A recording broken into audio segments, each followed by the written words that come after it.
Olá, bem-vindos ao Papo Iluminado de hoje no Projeto Carol. No Projeto Farol, eu sou a Ju Varela e hoje a gente vai entrevistar uma pessoa muito especial aqui, que é uma pessoa que já chegou com muito alto astral e a gente já deu várias risadas, então a gente vai começar esse papo aqui com Daniel Pax. Seja muito bem-vindo. Sei que você já não gosta de mim, ô Ana Júlia. Do nada. Júlia. Eu. Obrigado pelo convite. Obrigado, Farol é o seu sorriso e da sua família. Ô, família bonita, com plano dentário em dia, hein, galera? Daniel, Júlia, todo mundo. Quero conhecer os pais sorridentes também. Vamos fazer um patrocínio de Visalign. Por favor, paguem, eu faço. Obrigado pelo convite, viu? Obrigada a você. Acho que a gente vai bater um papo assim top de linha, porque somos dois artistas, né? Então a gente já conversou aqui e a gente vai trazer muitas luz pro seu caminho, pra nossa alma e pra nossa arte. Muita luz. Um beijo pra Vandinha. Eu tenho um pouco de medo dela. Você tem, porque você olha pra ela e fala assim, ela tá vendo o meu futuro? Ou ela só tá falando comigo de boa? Não, imagina a Vandinha chegar em você um dia e falar: oi, e ir embora. Não. Eu não durmo nunca mais. Meu, a primeira vez que eu fui nela, eu conheci a Vandinha com 17 anos. E aí eu fui na minha psicóloga, já gostava de espiritualidade. Eu já tô contando uma história, não tô nem entrevistando ainda, mas eu vou chegar lá. Mas aí quando eu conheci ela, minha psicóloga falou assim: você fica, né, vendo essas coisas e tal, vai em alguém espiritual que eu acho que vai te ajudar. Me indicou a Vandinha. Só que a minha mãe, meu pai, meu irmão, era tipo assim, credo, cruz credo, essas coisas, não pode ir e tal. E eu pedia pra minha mãe pra ir em centro espírita desde os 7 anos. E ela falou assim, não vai, isso daí é coisa ruim, tal. Então eu peguei e fui escondida. Minha melhor amiga me levou e eu fui escondida na Vandinha. Só que assim, na hora que eu cheguei lá, eu tremia assim, ó, inteira. Aí a Vandinha até falou outro dia, ela falou, na hora que você chegou lá, você tava tão nervosa, que ela olhou pra minha cara e fez assim, bu, eu... E não é a Vandinha Adams, viu? Meu, foi, tipo, eu lembro até hoje, eu tava, tipo, em pânico. Aí eu escrevi a mão suando, tremendo, assim, porque o que ela vai falar aqui? Mas que você eu vou já saber? tinha uma curiosidade já. Desde que eu nasci, cara. Eu sempre tive um cagaço. É? Ixi, ainda família de crente. Meu pai era pastor. Sei. Então, o brasileiro já tem essa cultura de demonizar muitas religiões, religiões de matriz africana. Sim. Achar que tudo que é do espiritismo é macumba, é do mal, é o diabo e sei lá o quê. Então você imagina, a gente rolava umas birutice na igreja. Imagina eu com 11, 12 anos vendo as birutice. Eu ia na casa da pessoa, ó, meu filho tá usando maconha. E o quadro cai sozinho no quarto dele. E aí ia lá os Ghostbusters, tá ligado? E eu com 11 anos, nossa, eu ficava com medo do caramba. Né? Então eu sempre fui muito medroso e eu sempre avisei pro mundo espiritual, não quero ver nada, não quero ouvir nada, eu tô de boa, não tô duvidando de ninguém, mas deixa no gelo, deixa quieto, porque nem filme de terror, agora que eu tô começando a gostar de filme de terror, sabia? Eu não gosto de filme de terror, nada. Detesto. Você assistiu Hereditário? Não vejo nada, Assiste. nada. O meu namorado, ele fala que é um saco ver filme comigo, porque é tipo, sem violência, sem medo, sem... Adam Sandler. É tipo isso, eu só vejo comédia romântica. Ele, ai, que saco, não dá pra ver filme com você. Eu sou detesto. Não, mas ó, assiste Hereditário, que não é aqueles... Porque eu acho que os filmes agora de terror, eles não estão mais com aquela bobagem de ficar só assustando. Esse de susto, então. Tem os filmes do Jordan Peele. Você assistiu Corra? Não, assiste, sou péssima de filme. Tudo que o Daniel entende de filme, eu entendo. Assiste, vale a pena pra caramba. Eu não gosto de tomar susto, não. É filme de terror psicológico. Então é muito interessante. Bom. Psicologia você já me chaveca mais. Só que eu sempre tive, assim, um negócio, Ju, de entender a arte como algo espiritual. Chegava a ser algo místico pra mim, assim, né? Dentro da igreja evangélica, Tem muito disso, né? Tem muita bobagem, muito paradigma que eu já quebrei, mas eu acreditava em cada coisa. Tipo, eu era o crente de ouvir disco da Xuxa ao contrário. Era O que é o disco da Xuxa ao porque era tipo contrário? assim, hilari, hilarie, Satanás vai te pegar. Tinha isso, você não sabia, não? Não, o que é isso? Você sabia? Não. Você não Que é sabia? isso? É verdade que Lariel, ao contrário, é Satanás vai te pegar? Brilha, não, é demônio, sei lá. Não, mas não é que dá pra ser qualquer coisa, porque fica um... Olha, viu, falou entendi. Satanás. Mas, cara, nem precisava ser o contrário pra ser, né? Coca-Cola ao contrário, alô diabo, Coca-Cola ao contrário. Você sabe que eu escrevi um poema? Olha que interessante agora que você falou isso, que chama O Medo. Um dia que eu tava sentindo muito medo, eu escrevi um poema. E aí, quando eu terminei o poema, eu li O Medo ao contrário é O Demo. Nada a ver, né? Mas achei interessante. Que bom. Eu achei profundo, cara. Uma puta informação. Eu achei Caramba. muito profundo. Porque Então. o medo é o diabo que mora na gente. É tipo a Imagina pior a coisa gente que que acontece. tinha a banda dentro da igreja e fomos gravar um demo no estúdio. Ah. E Por que chama o demo, né? Uma que é demo. demonstrativo. É uma demonstração. No teclado tem demo. Você aperta o demo, sabe o que acontece? Tô zoando. Você aperta, ele toca sozinho alguma música. Oh, meu Deus do céu. Então, tem umas birutices, assim. A gente tinha um VHS em casa de um missionário. Chamava Josué Irion.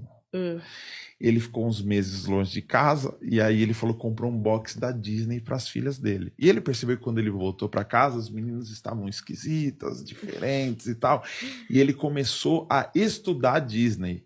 E ele falou que a Disney é um negócio do Satanás. Não deixem seus filhos assistirem.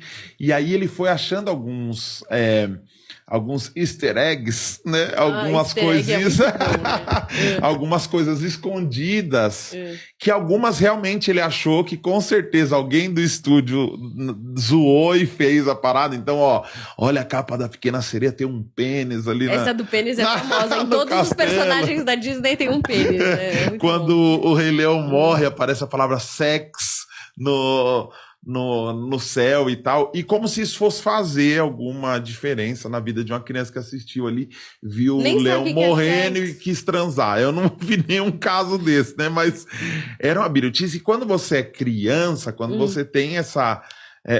quando você não tem essa maturidade, você abraça essa parada e você fica o tempo inteiro alerta, você fica o tempo inteiro com medo. E tinha uma coisa assim que você imagina, eu comecei a tocar contrabaixo com 15 anos de idade. Eu amo que você faz uma cara assim, ó, que eu falo, o que ele vai falar agora? Dentro da igreja. Qual é o pecado de um garoto de 15 anos dentro da igreja? Sabemos. Os hormônios à flor da pele. Eu tava até vendo uma entrevista sua que você tava falando disso mesmo. Tava. Então, assim, você imagina, a gente ia pra igreja porque a Emanuele era no sábado. Sabe o que é Emanuele? Não. Era o Cine Privé, era na Band. Era um filmezinho pornô light. Pornô chanchada. Bem light, ruim, assim. Às vezes era 40 minutos pra fazer assim, feitio, só. Nossa! Às vezes acabava o filme e você... Você fala, era isso? Acabou? Então você imagina, isso acontecia sábado para domingo, 3 horas da manhã. No dia seguinte você ia tocar na igreja. E aí tinha a irmã, que nós também tinha as nossas Vandinhas dentro da igreja, que é a irmãzinha da revelação. Que ela via as coisas, entendeu? Eu não sabia. Ela, Jeová passava a capivara para ela, entendeu? Mas ela via mesmo ou não via mesmo? Não sabemos. E esse negócio a gente nunca consegue saber, né? Se via, se não via. Porém, é uma coisa muito comum, né? Se você chegar numa igreja evangélica na periferia com 400 pessoas e falar assim, tem 10 pessoas aqui com nome sujo. Tem muito mais. Errou! Tem um adolescente punheteiro aqui, todos vão levantar a mão peluda, né? Então, assim, a gente morria de medo. Eu lembro que uma vez um cara olhou pra mim e falou assim, ó, vejo lama em seus pés. Ele viu lama, como se eu estivesse afundando na lama. E aí me apelidaram de caranguejo por 1 ano. Sofri tanto com aquilo. Então, tipo assim, tinha essas birutices na igreja, a gente misturava muito. E o lance da música tinha muito disso. Não, você não pode tocar música fora da igreja, porque se a música não for pra Deus, é pro diabo. Tinha esse maniqueísmo, né? É o bem e o mal. Então, assim, se não for pra Deus, você não pode cantar, porque não vai ser pra ele. Ó, você não sabe, mas a Ivete Sangalo, ei, você sabe da música Poeira? É pó? Poeira do terreiro. Levantou poeira. Estão cirandando no terreiro. Presta atenção na letra. A minha sorte grande foi você cair do céu. Quem caiu do céu? Satanás. Entendeu? E, meu, é umas birulagens, mano. E aí você fica... Porque ali era a nossa Netflix, né? A gente ficava ouvindo. Aí você já viu a irmã que morreu 8 vezes? Teve uma irmã que morreu 8 vezes e foi pro inferno. Não. O inferno não quis, devolveu. O inferno. Aí ela ia contar as histórias na igreja, entendeu? Olha. Ela falava isso mesmo? O quê? Que o inferno Que ela não tinha quis? morrido 8 vezes? É, tem. O bruxo tio Chico, ele era bruxo e depois virou crente. Só que assim, ele falou que fez parte da Xuxa, da Gretchen. Os caras usavam os nomes dos artistas. É real? Não, ou é show isso? É tipo parte do show, não é Vou te mandar o vídeo. E ele morreu, o bruxo. Não sei se foi Satanás ou se foi Deus, mas... Foi o demo. Foi o demo. Ele falou que a maçonaria, que ele estava no grau 33 da maçonaria, beijou até a cabeça do bode, falou que recebeu uma proposta da maçonaria de 360 milhões de dólares e ele não aceitou. 360 Bobinho. O bicho mentia, mas não ficava nem vermelho. E a gente, os bobão ali vendo e... Ai, é isso mesmo. E misturava as coisas. Era louco, porque assim, um dia eu ouvindo Djavan, eu senti o mesmo arrepio e a mesma emoção que eu sentia quando tocava dentro da igreja. E aí me disseram que... O que você acha que é isso? Isso é o diabo tentando copiar. Mentira! É sério? É o diabo querendo copiar Deus. Então, assim, você nunca tem uma saída. Você nunca tem uma saída. Só que, assim, cara, é a arte. É a arte. E a arte, ela não tem rótulo. A arte não tem uma religião, não tem uma placa. Então... Nem regra. Então eu acreditava piamente, Ju. Porque assim, eu fazia comédia com um personagem chamado Pastorzão, fazendo graça e criticando, fazendo uma autocrítica sobre coisas que acontecem dentro da igreja, a vaidade das pessoas, o ciúme, a inveja, o relaxo, a preguiça das pessoas, e fazia essas... Foram 600 vídeos, assim. Foram 200 milhões de visualizações no YouTube. Falando sobre essas coisas de dentro da igreja e brincando com essas coisas. E a galera não sacava muito bem essas críticas. O pessoal só dava risada e tudo mais. Só que o que acontece? Eu comecei a receber muita mensagem de pessoas vindo me agradecer por eu curá-las através desses vídeos de comédia. Que legal. Então eu fui me apresentar num lugar, teve uma família que viajou 100 km para me assistir, e o cara veio falar comigo com lágrima nos olhos, assim, falou, ó, eu estava em depressão, eu não estava saindo do meu quarto, fiquei trancado não sei quanto tempo, e o único acesso que eu tinha para o mundo exterior, fora do meu quarto, era no YouTube vendo seus vídeos. E aí ele falou, ó, seus vídeos me curaram. Quando ele falou isso, eu acreditei. E eu comecei a receber muita mensagem sobre isso. Só que qual que é o problema? Eu acreditava que os meus vídeos curavam as pessoas por causa do teor gospel. Porque era evangélico. Então, não era do termo. Não era do tema, exatamente. Aí um dia eu fui assistir o Whindersson comemorando 10 milhões de inscritos e ele falou que recebia as mesmas mensagens. E eu falei, caramba, como assim? pô, eu curar a pessoa falando de coisas boas, sem palavrão, falando de coisas de Jesus, e o cara falando de caganeira, putaria, e curando as pessoas, tá ligado? Então, eu me questionei. Só que ao invés de jogar isso pra, é o Satanás copiando, tá ligado? Eu comecei a analisar isso e ver isso acontecendo diversas vezes. Diversas pessoas testemunhando isso, e cada uma de um nicho diferente. Então, um cantor, ele alivia alguém, um comediante alivia alguém, um pintor alivia alguém. E foi aí que eu falei, cara, por que você é tão arrogante assim? Que você acha que só o seu segmento funciona e os outros estão copiando, tá ligado? Foi quando eu comecei a me desprender disso e entendi que é uma bobagem você querer colocar a espiritualidade dentro de uma caixa e definir, é isso aqui, ponto final. Então, foi isso o começo da minha queda, né, para esse público, porque eu juntei 1,5 milhão de pessoas que pensam totalmente fechado, da forma que eu também pensava, e virei a chave, mudei a minha mentalidade. E foi muito louco, porque eu não acredito que a arte cure a pessoa. Eu acredito que a arte ajuda a pessoa.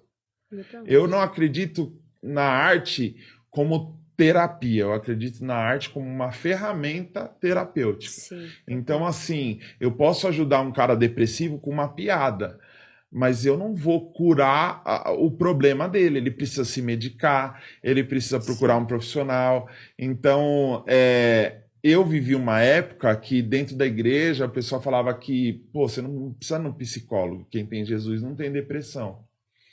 Sabe, você não precisa tomar remédio, Jesus é o médico dos médicos. Entende? Então, assim, você vê que a religiosidade, ela vai limitando, ela vai cerceando, ela vai cercando a pessoa e impede a pessoa de fluir para todo mundo, porque a arte é para todo mundo. E a arte, ela é um fluxo, né? E a vida, ela é esse fluxo. Parece que eu acabei de fumar um baseado, mas tipo...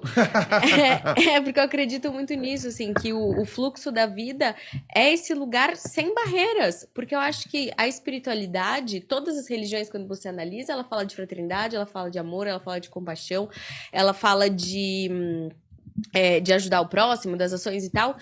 E assim, a base pra mim é essa. Então, essa parte não tem que ter limitação, porque o amor incondicional é sem condição. Então, a partir do momento que você começa a colocar limites e condições em algo, já não é espiritual, né? Já não é espiritual. E eu acho que o fluxo da vida, que pra mim, a arte...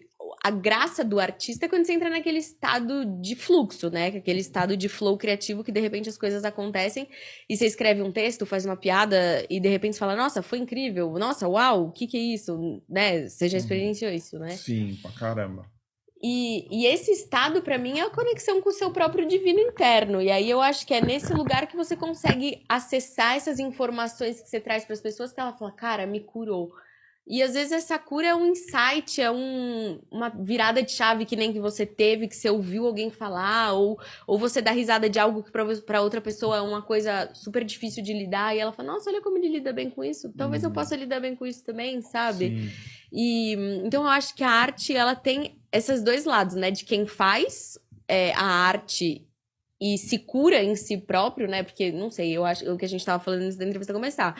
Um artista é um apaixonado, né? Sim. Tipo assim, é uma pessoa que não vive sem fazer essa arte. A gente não pode ver alguma coisa que não dá dinheiro, que a gente já mergulha, né? Vai ter cachê? Não, eu vou. Eu quero. Eu topo. É o amor à arte, né? Sim. Tipo, tudo bem que a gente tem que pagar conta e tal, mas, tipo... Você gosta tanto de fazer o que você faz, que primeiro você faz, depois você vai ver o que vai dar, né? Então eu acho que o artista não vive sem a arte. O artista é uma necessidade vital, eu sempre falo isso, assim, eu não conseguiria viver sem fazer a arte, tipo, eu fazia, mesmo quando eu não vivia da minha arte, eu tinha que fazer sempre. E aí eu acho que, como terapia, tem a parte de quem faz, né, do artista que não consegue viver sem, e tem a parte de quem recebe. Que aí recebe a informação, né? Que é essa informação de cura. E eu acho isso mesmo, que esse negócio que você usou de ferramenta, o trabalho que eu faço é exatamente isso. Usar a arte como uma ferramenta de autoconhecimento. De você pegar e falar assim, tá, tô entendendo que eu tô me sentindo triste, chateado, que nem eu falei, né, do poema do Demon, que eu tava sentindo medo, eu peguei e comecei a escrever, sabe? Então, usar a arte como uma ferramenta pra lidar com as emoções. Porque, assim, a real é que as emoções boas e ruins vão vir. Tipo assim, a gente não tá numa constante de paz, amor e alegria, né? Tem tristeza, felicidade, ansiedade, medo, angústia, nostalgia, saudade, enfim. E a gente vai oscilando, e eu acho que a arte é uma super mega, pra mim, a mais importante ferramenta de lidar com a vida. Tipo, é isso, pra mim é isso, assim, Eu acredito que a arte é fuga também. também. Eu sou uma pessoa muito comunicativa e interativa. Então, assim, eu tô na academia e aí a Carla Zola, que trabalha comigo, foi viajar para fugir um pouco, mas a gente combinou de se ajudar porque nós não gosta, né? Ah, Então, ela que te pôs na academia hoje que você passou mal? não, ela não, ela colocou um outro satanás para me ajudar e essa aí. Esse sim veio do Demo. Mas ela vai lá, 8 horas da manhã, ela tá na minha porta, buzina e fica esperando, e a gente vai pra academia e fica um obrigando o outro. Vai, 12, 13, vai, vamos lá. E aí eu tava aqui naquele negócio assim, ó, sabe aquela barrinha assim, ó, chata, aquela que faz assim, ó. E 14, 15, acabou. Aí ela descansa aí, cronometrando, né? Descansa 60 segundos. Aí, mano, 60 segundos passou voando, né? Voando. Aí ela falou assim, ó, volta, bora, volta. Aí na hora eu já virei pro lado, assim, ó, tinha uma pessoa treinando do meu lado. Na hora eu virei assim, ó, como ela já tá há bastante tempo, ela trabalha comigo há 8 anos, ela olhou pra mim assim, quando ela viu eu virando, ela, sem interação, volta. Entendeu? Já ia dar Porque, 7 tipo assim, minutos de descanso. O que eu consegui identificar hoje?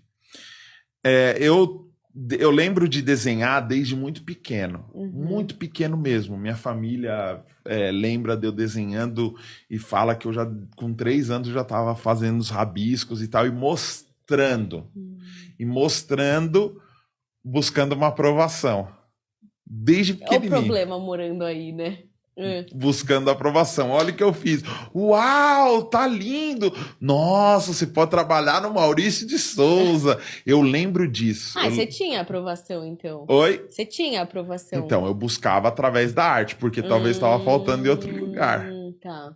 Então, eu tive algumas questões familiares que eu não era o original de fábrica.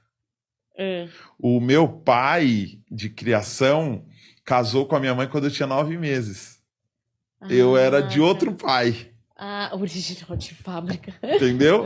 Então eu era diferente dos meus irmãos. Os seus irmãos eram filhos do eu tinha os irmãos original, meu outro irmão, que era Xing Ling, e as outras 2 irmãs do outro lado. Então, assim. Calma, então você tinha um irmão que também não era original de fábrica com Isso. você. Tá. Menos mal, né? E tinha 2 irmãs do outro lado. Tá. Então se liga, minha mãe casou com meu pai, ela tinha 2 filhos, eu e meu irmão, e ele tinha 2 filhas. Eles casaram e fizeram mais 2. Vocês são Isso. 8? Peraí. Calma. Eles tinham 2. Ela tinha 2, eles tinham 2. 2, 4. E aí tiveram mais 2, 6. Vocês são em 6. 6 com os pais, 8. Quando vai no restaurante é 8. Isso. Tá. Fora os agregados. Então, assim, eu lembro desde sempre que eu me sentia diferente. Eu me sentia deslocado. Então, eu tenho, por exemplo, o complexo. Eu sempre tive complexo de inferioridade. Sempre. Então, eu ia na praia com a minha família, eu não tirava a camiseta, eu era magro ainda. É mesmo? Que loucura. Eu fui engordando dentro da roupa. Então, é psicológico. Tem uma parada totalmente psicológica. Emocional, né? E eu entendi que a arte foi minha fuga. Minha fuga dos problemas e minha busca por aprovação. Então, eu tô tentando todos os dias me conhecer cada vez mais. Eu tenho 38 anos, sei que tô velho, mas eu ainda tô tentando me conhecer. Então, eu sei que eu tenho TDAH, que muitas vozes na minha cabeça o tempo inteiro, então a criatividade, ela é aguçada mesmo. A gente tá o tempo inteiro criando. Só que ao mesmo tempo que a gente tá criando o tempo inteiro, a gente tá abandonando e criando outras coisas. Então você pinta um quadro pela metade, larga, vai para outro. Então eu tenho isso. Tô tratando isso, tô buscando entender isso, tô fazendo minha terapia, tô tomando meu remédio para ansiedade, as vozes estão se calando um pouquinho. E meditar, você tá meditando? Eu preciso melhorar isso, mas assim, quando eu deito, eu coloco no Google aquela vozinha falando assim: agora suas pálpebras estão ficando pesadas. Sinto o ar passando por todos os seus vasos sanguíneos. Olá, eu sou essa vozinha. E aí caio no gemidão. Ai, mano. Pra mim é cair no anúncio do YouTube. Dá vontade de matar, dá vontade de morrer. Nossa, hoje mesmo eu tava... 3 anúncios. Eu falei, pelo amor de Deus, você tá lá Então, meditando. Ei! Você que usa o YouTube para meditar. YouTube Premium. YouTube me patrocina. Ou monetiza mais esse vídeo. Então, assim, na escola, eu tive muita dificuldade. Eu tinha dificuldade de copiar a lousa. Eu tinha dificuldade porque eu perdia todos os cadernos. Então, cada dia eu parei de levar caderno para a escola. Eu pedia papel emprestado para os colegas e tal. E eu desandei total. Não terminei o ensino médio. Eu fiz primeiro colegial, segundo parei. E posso falar uma coisa? Isso eu acho uma coisa muito importante, porque eu acho que o nosso instituto, sei lá se fala assim, tá vendo? Não estudei também. A maneira de estudo hoje em dia, eu acho ela surreal, porque assim, eu também, a vida inteira fui artista, a vida inteira fui muito mal na escola, mal mesmo, tipo, essa psicóloga que falou pra eu ir na Wandinha, ela falou assim, você precisa se tratar, porque assim, você acha realmente que você é uma jumenta, e eu achava mesmo que eu era um jumento, uma burra, não servia pra nada. Arte não dá dinheiro, eu desenhando na aula tirava papel da minha mão e batia na minha mão, e chefe, minha mãe que não vai dar dinheiro, isso não serve pra nada. Eu falava, mas eu gosto de artes, mas não serve pra nada, não adianta em nada e tal. Então, eu acho uma crueldade com 50% da população que é artista, o estudo que é feito hoje. Que, tipo, é o português, matemática, física, química, que você não usa 90% das coisas que te ensinam ali. Artisticamente, você é totalmente bloqueado, totalmente podado por professores de artes ainda, que viram pra você e falam, isso aí tá feio, vai se fazer melhor. Ou seja, uma pessoa que totalmente não entende de arte, que é uma expressão emocional, né? Uma válvula de escape de fuga também de uma realidade ardilosa, dolorida, que cada um tem a sua. Então, eu acho cruel É instituto de ensino? Sistema. O sistema de ensino. Bom, não sai essa palavra, não vai. O sistema de ensino é cruel. Os caras do instituto tão triste agora. Ninguém se ofendeu, porque não existe. O modelo de ensino é louco. Eu vi um vídeo no Facebook que fala assim, tudo evoluiu. Os carros evoluíram, a televisão evoluiu, a internet, tudo mais. E os estudos continuam do mesmo jeito. Um cara lá na frente, uma lousa, e é isso, e segue, ponto final. Total. E eu não sei também quem que eu tava vendo, que ele falou assim, cara, essa maneira, esse sistema de ensino, ele nasceu, tipo, com a Revolução Industrial, que era, tipo, o começo de máquina e Fordismo, né? Põe a peça, o outro faz isso, o outro faz aquilo, vai indo, né? E aí, tudo é isso. Primeira série, despeja conhecimento. Segunda série, o mesmo conhecimento. Terceira série. E não existe unidade, não existe um ser, né? Existe um controle, de novo, daquele lugar de medo e punição pra você fazer o que eles acham que você tem que fazer. Não existe individualidade. Tipo, eu sempre fui artística, né? Assim, eu olho a minha história, era assim, todo o tempo livre que eu tinha era desenhando, escrevendo, fazendo massinha, argila, era tudo voltado pro mundo artístico. Comendo tijolo, batendo a cabeça na parede. Mas assim, era tudo artístico, sabe? E eu até os 20 anos não sabia que eu gostava de artes. Entende? Tipo, você fala, olha que louco. Tipo, você é tão bloqueado a ser permitido gostar de artes e de achar que aquilo é útil e de se ver possível trabalhando com aquilo, que você fala, vira um bloqueio tão grande, né? E você não experimenta as coisas, você não tem oportunidade de experimentar as coisas. Isso, e é um reflexo na vida. Você imagina, minha filha tirou 0 na aula de música. E a minha filha toca batera, minha filha já tocou teclado, minha filha já gravou um samplerzinho, ela tem um estúdio na garagem dela e o pai dela é músico. Como que então, porque tinha que tocar o cai-cai balão naquela bosta daquela flauta doce.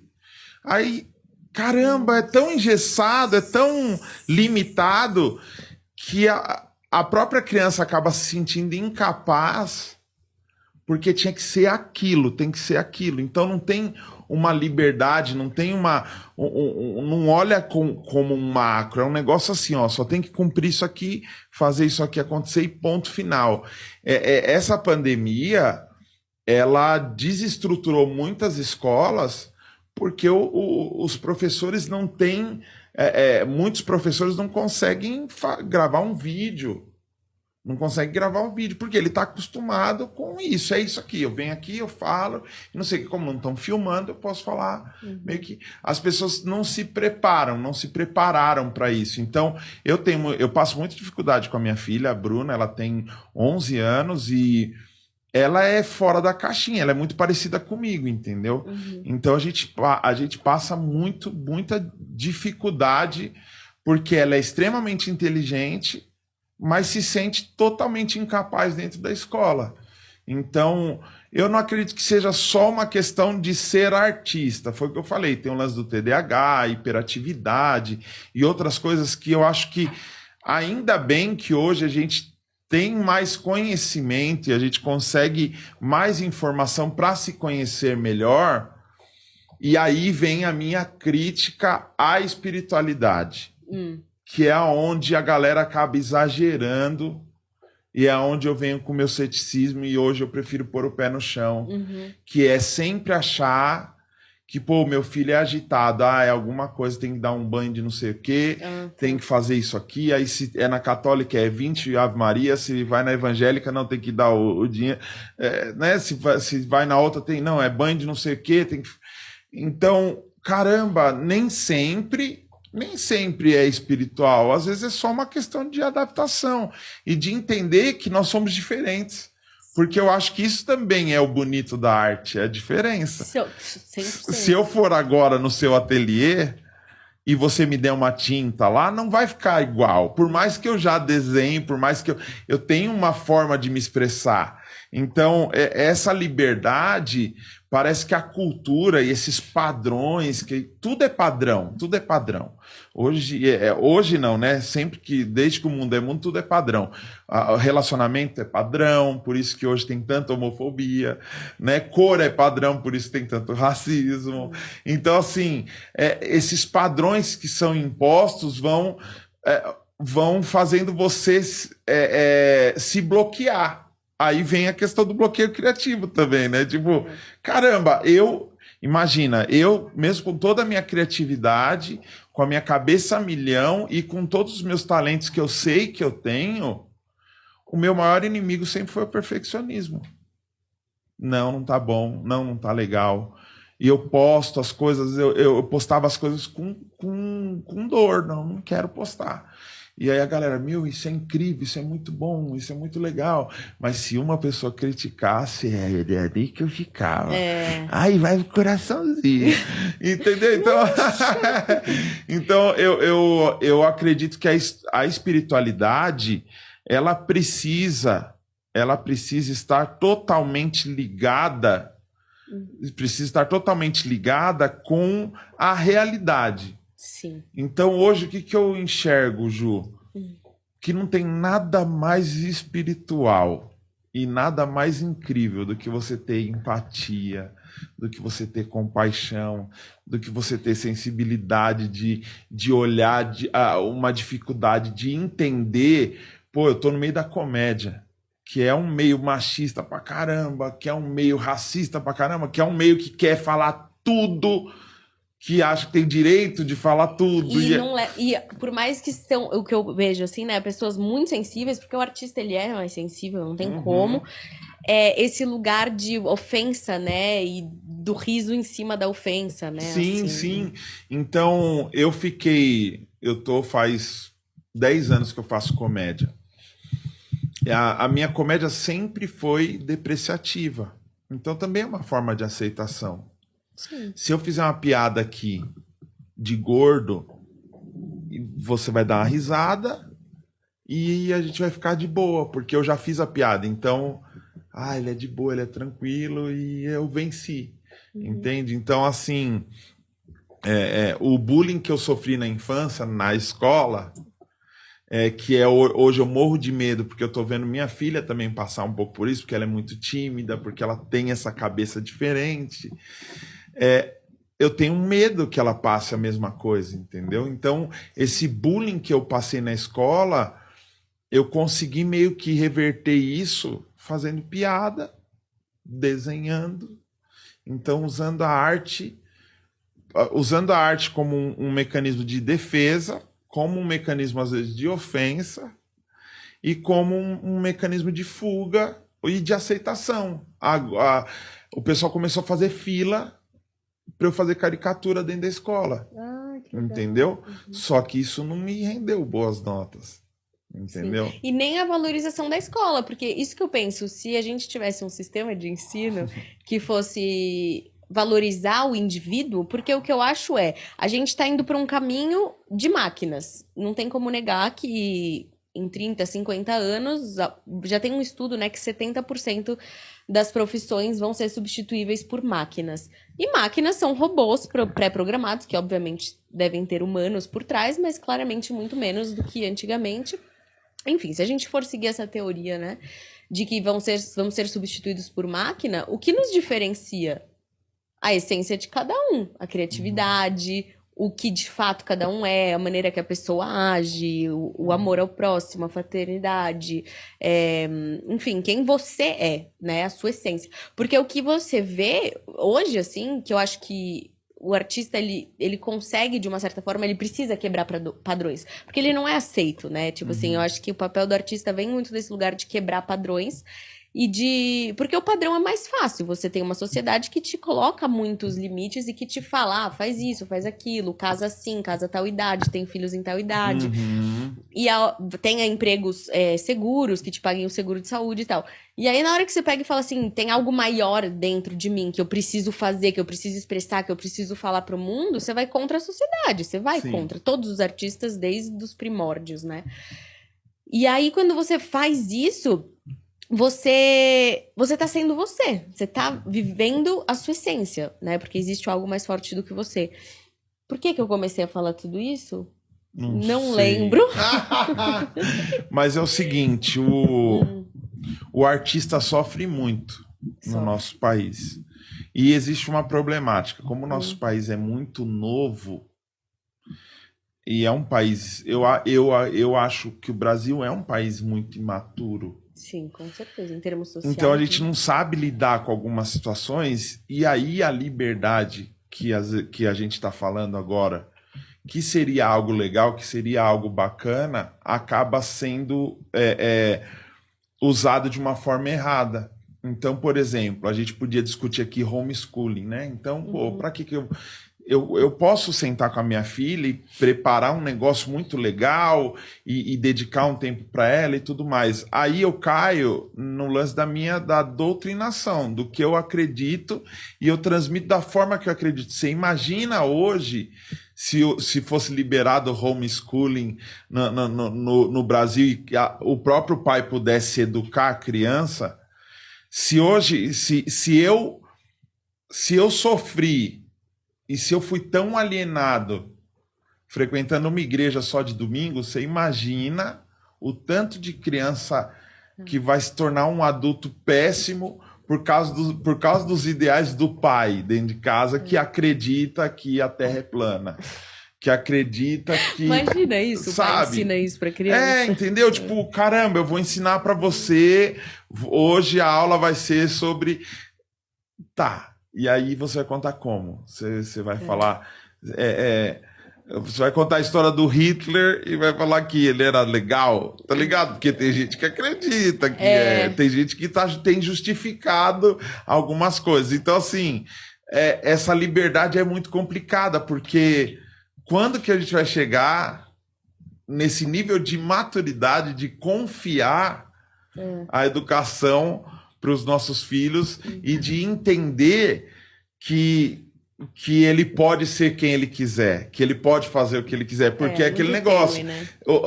Minha filha vai fazer um desenho e o desenho dela não segue o padrão do que é um desenho bonito. Eu vou falar o quê? Que tá feio? E aí eu vou bloquear a criatividade dela, porque Mas aí você também não vai ensinar técnica e dizer, tipo, sei lá, ela tá fazendo com aquarela sem água, vamos supor. Aí você vai falar, não tá feio, mas você pode fazer... Mas isso tipo é o trivial. Só que quando a pessoa não gosta... Porque tem muito disso. Se na escola tem, eu não sei se você viveu isso, tem professor que falava sobre um assunto e ele falava, ó, é isso aqui, eu não gosto disso aqui, mas isso aconteceu. Eu não gosto daquilo ali, não, eu acho que o certo é isso aqui, e às vezes acaba expondo a opinião pessoal numa coisa que era para ele ser imparcial. Sim, que nem notícias, né? Tipo, então, assim... hoje a gente escolhe o que a gente quer ouvir.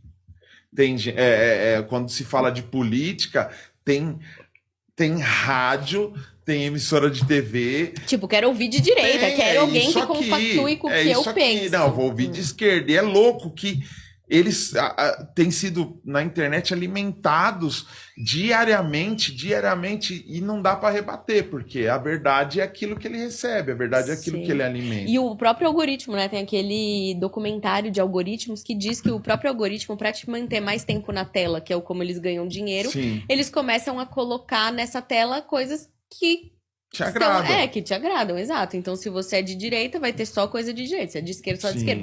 E aí começa essa polarização bizarra, essa guerra, enfim. E furar a bolha é uma coisa muito difícil, porque você imagina o que eu passei. Eu estava totalmente envolvido num meio que todo mundo pensava exatamente igual.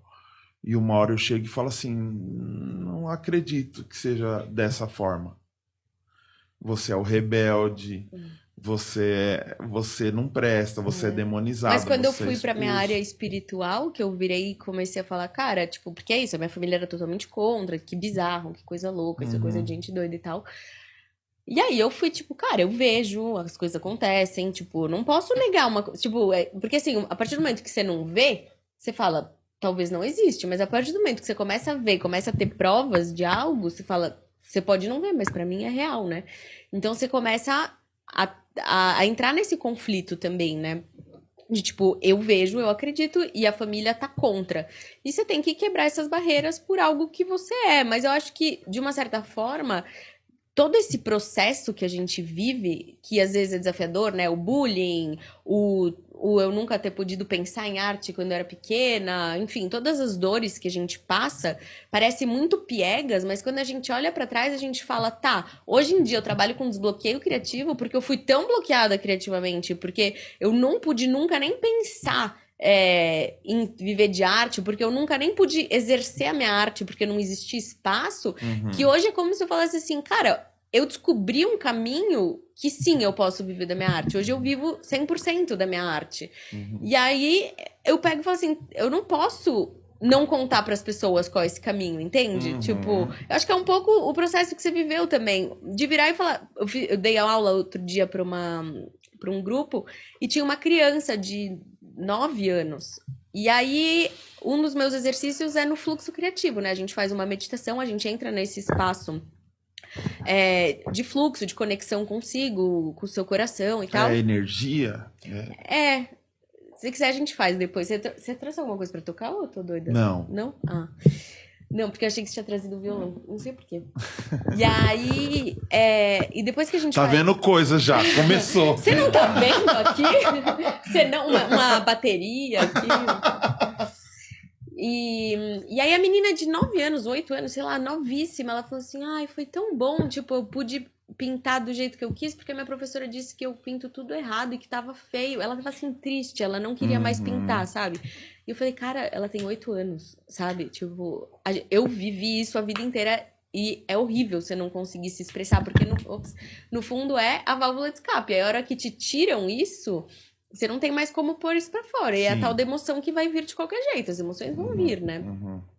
Então, eu acho que tira esse poder pessoal das pessoas, porque eu acho que quando a gente tá num lugar de muitas regras e muitas limitações, o lance é a culpa. Então, você é manipulado pela culpa, né? E pela culpa e pela punição que vai ter a partir da culpa, do algo que você fez errado que não tá dentro das regras que foram ditadas pra Mas você você. lembra lá atrás, há 30, 40 anos, uma pessoa que chegasse em casa e falasse que estava cantando era prostituta. Exatamente. Entendeu?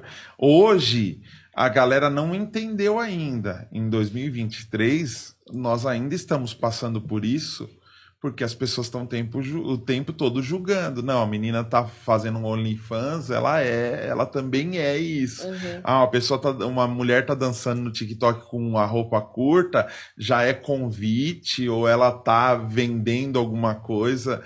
Então, assim, a gente ainda tem muito a evoluir e a crescer. Mas assim, eu queria te fazer uma pergunta, eu sei que o podcast é seu, mas você chegou a sofrer alguma vez na sua vida por ver alguma coisa assim com essa mediunidade de tipo, para com isso, você tá com problema, vamos... Não, familiarmente não. Porque o que aconteceu? Quando era muito pequena, eu gostava muito desse tema. Que nem essa carinha que você fez pra mim, assim, tipo, me conta. Eu fazia isso pra todo mundo que era espírita. Porque a minha única referência de espiritualidade eram os espíritas e minha tia era espírita. E aí... Então, Então, eu não vi espírito quando era pequena. Eu comecei a ver mais velha, com uns 18 anos, depois de pedir muito. Que você fala que pede pra não ver, isso ajuda. Eu pedi ao contrário, eu queria ver. E eu lembro de coçar o olho pequeno, tipo, cadê? Por que eu não vejo, sabe? Então, sempre foi uma coisa muito latente. E aí, quando eu sofri foi quando eu morei fora há muitos anos, morei 7 anos lá. E lá eu desenvolvi muito esse lado espiritual. A Wandinha falava, você tem que meditar, você tem que trabalhar, você tem que trabalhar. Eu desmaiava muito. Mesmo? Desmaiava muito. E eu não entendia por que eu desmaiava. E aí, hoje eu sei, porque quando eu começo a receber energia, que eu começo a receber esse lugar de informação, é a mesma sensação do pré-desmaio. E aí eu desmaiava muito, a Wandinha também começou a mediunidade dela desmaiando muito. Aí ela falava assim, isso é sua mediunidade, você tem que trabalhar e tal. E eu não queria trabalhar, eu falava assim, Wandinha, eu não quero, porque ao mesmo tempo que eu não queria, eu tinha medo. E aí comecei a trabalhar e comecei a ver. E eu vou ser sincera, eu tive muita sorte, assim. Todos os espíritos que eu vi, assim, sem querer ver, porque hoje em dia eu abro esse campo pra poder ver determinadas coisas. Mas... Não é o 24 horas, você tem que liberar o... Não, só em momentos o de muito pay-per-view. Eu preciso me conectar, me concentrar, e aí eu consigo acessar, mas eu só acesso. Não é uma brincadeira, entendeu? É um negócio sério. Tipo, você entra pra determinadas coisas, pra fazer desbloqueio criativo, pra acessar o campo da onde vem as raízes dos bloqueios criativos da pessoa e tudo mais. De um lugar mais sério nesse sentido, terapêutico. E como que você mesmo. lida sendo irmã de um comediante? Porque brincam muito com isso, né? Tem problema ou pra você é de boa? Como assim? Não entendi. É tipo umas brincadeiras sobre o assunto.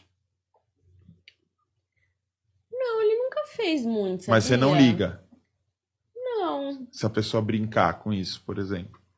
Depende da brincadeira, talvez? não ligo, zero ligo. E você? O que você acha? Ele falou que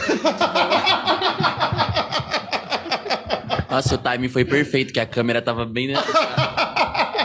Um time perfeito. ele te mandou um beijo. Ah, para!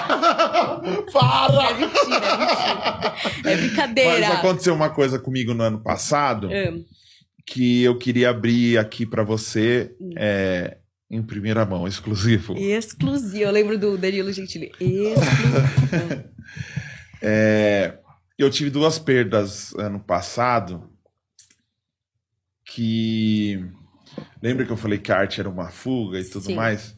Em 2015 eu perdi a minha avó e eu era muito próximo dela, gostava muito dela, tinha um carinho, um lance bem maternal com ela.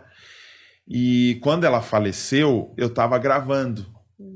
Então vieram falar, ó, sua avó tá mal, e o médico falou, ó, se quiser se despedir, agora é a hora e tudo mais.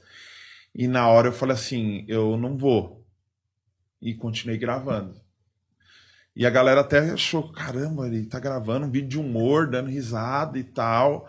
E aí saiu de lá, eu fui numa lanchonete com os meus amigos, distrair, porque eu não queria pensar nisso. Eu não queria pensar nessa perda.